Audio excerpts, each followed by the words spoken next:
All right, so this is a big day in the restoration here. Come get a look at what I've done. Real temporary. Busted off some of the powder coat, and I have the battery negative going to the chassis here, and then the chassis going to the starter. And then I have the starter running up into the solenoid. I have the back plating of the solenoid as if it was mounted onto the fender here, grounded to the battery. And I have a 12-volt lead in my hand here. So if I were to touch the positive, that should energize the solenoid, close the contactor, and feed 12-volt battery directly to the starter. I barred the motor over. It's free. So here's the very first, let's see, the very first crank.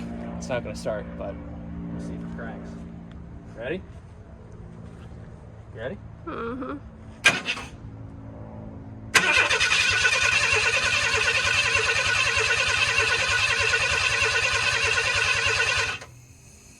Sounds pretty good. Let's do that again.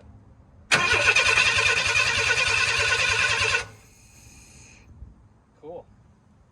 So the question is, are we building oil pressure yet?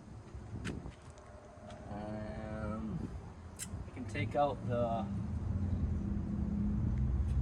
oil pressure sensor and see if some oil's coming out of there, because this thing's completely dry. So I'll try to prime that pump and get it to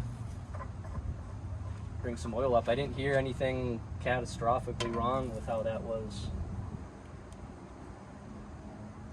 turning over. Actually, why don't you bring the camera in here? Kind of afraid.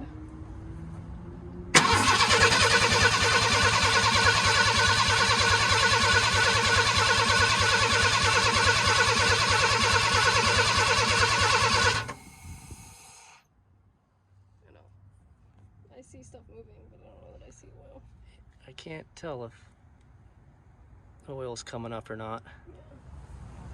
Went and removed the old oil sender. Nothing came out, so it looks like the pump during those initial starts hasn't been able to push any fluid up to that point. There it is, going into the block right there. So I got a gauge hooked up, and we're going to just checking the spark plugs. Are any of these loose? No. All right, so we're gonna do some cranky crank. Let's see if we get any readings here.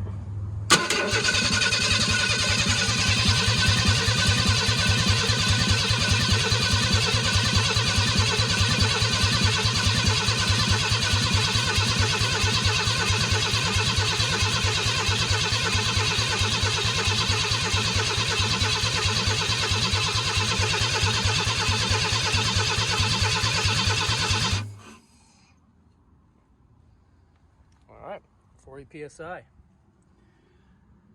Got no leak over here, but I'm gonna let the starter rest for a bit. We'll do another cycle, and then